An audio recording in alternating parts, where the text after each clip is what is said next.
सभी को नमस्कार प्यारे विद्यार्थियों, स्वागत है आपका हमारे यूट्यूब चैनल पर। तो डियर स्टूडेंट, आज हम इस वीडियो में अध्यापन करने वाले हैं कक्षा 4 की हिंदी विषय की पाठ्य पुस्तक सुमन भाग 2, इसके अध्याय संख्या 4 साइकिल। प्यारे बच्चों, इस पाठ का संपूर्ण सॉल्यूशन हम इस वीडियो में करेंगे, यानी कि अभ्यास कार्य के सारे प्रश्नों का हल इस वीडियो में करने वाले हैं। तो प्रिय विद्यार्थियों, आपसे रिक्वेस्ट है वीडियो को लाइक तथा शेयर जरूर कीजिएगा, और अगर चैनल पर नए हैं तो चैनल को सब्सक्राइब जरूर कीजिएगा। तो वीडियो को शुरू करते हैं, देखते हैं इसके अभ्यास के प्रश्न उत्तर। यहाँ पर सबसे पहले प्रश्न है, आओ बात करें।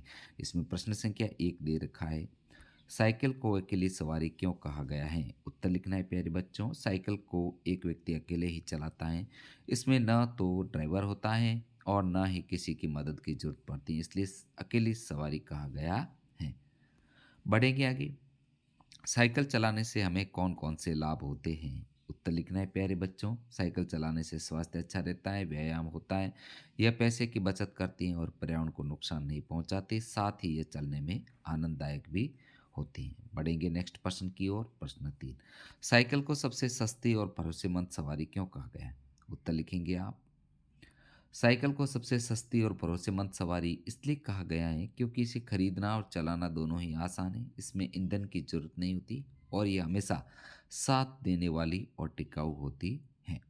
नेक्स्ट बढ़ेंगे प्यारे बच्चों, आपके क्षेत्र में साइकिल का सबसे ज़्यादा किस काम के लिए उपयोग किया जाता है। उत्तर लिखेंगे आप।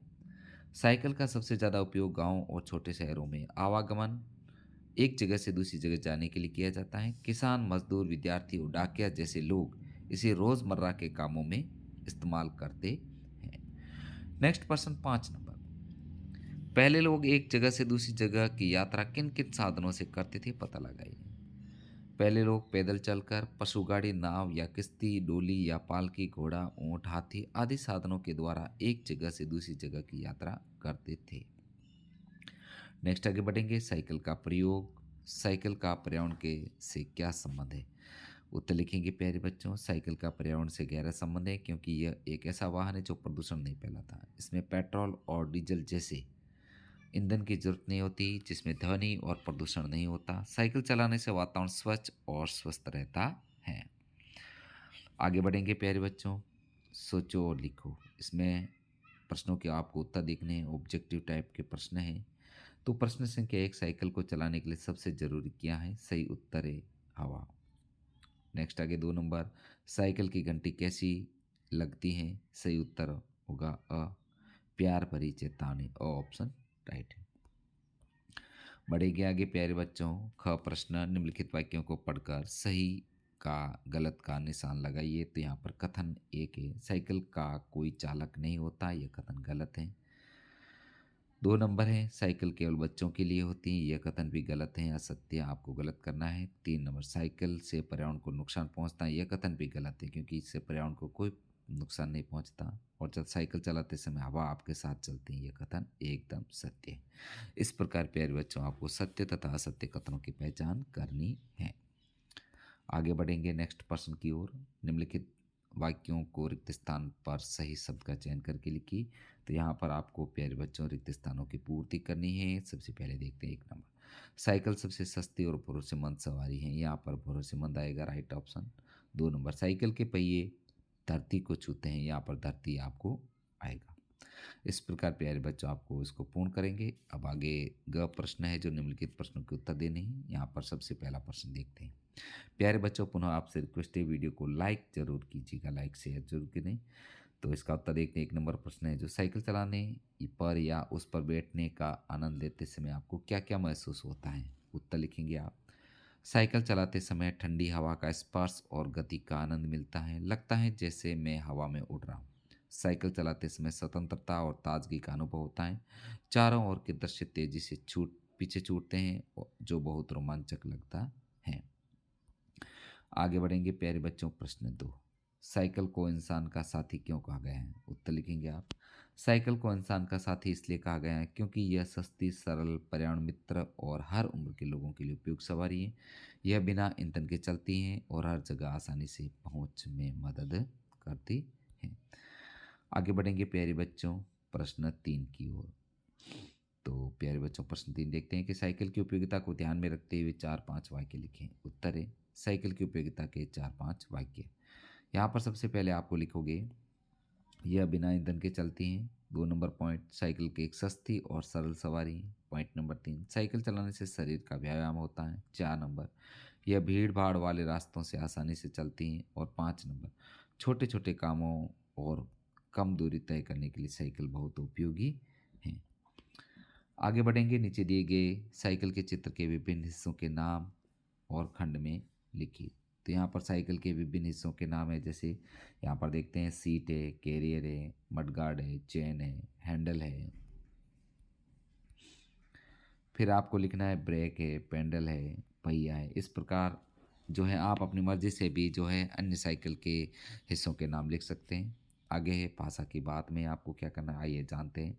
सबसे पहले आपको संज्ञा शब्द बहुत ही इंपॉर्टेंट है प्रिय विद्यार्थियों। ये व्याकरण की दृष्टि आपको संज्ञा और सर्वनाम इन दोनों को जो है अच्छी तरह से याद करना है आपको, कि जो शब्द किसी व्यक्ति, वस्तु, स्थान या जाति या भाव का बोध कराते हैं उन्हें संज्ञा कहते हैं। जैसे राम, दिल्ली, किताब, खुशी, ये संज्ञा शब्द है। ध्यान रखना वापस पुनः, जो शब्द किसी व्यक्ति, वस्तु, स्थान, जाति या भाव का नाम बताते हैं उन्हें संज्ञा कहते हैं। उदाहरण आपके सामने है, जैसे राम किसी भी पर्टिकुलर व्यक्ति का नाम, जैसे शहर का नाम। अब किताब, किताब का नाम होगा, ठीक है ना। यहाँ पर ध्यान रखना किताब का नाम होगा। फिर खुशी, ये संज्ञा शब्द। अब आगे है, जो संज्ञा शब्द के स्थान पर प्रयोग किए जाते हैं, जो शब्द संज्ञा के स्थान पर प्रयोग किए जाते हैं उन्हें सर्वनाम कहते हैं। जैसे वह, तुम, हम। जैसे यहाँ पर राम की जगह आप लिखोगे वह, तो ये संज्ञा शब्द हो गया। ध्यान रखना, वह, तुम, दिल्ली, सॉरी, हम, ये। इस प्रकार संज्ञा और सर्वनाम में आपको अंतर भी स्पष्ट करना है। प्यारे विद्यार्थियों, ये व्याकरण की दृष्टि से बहुत ही इंपॉर्टेंट है।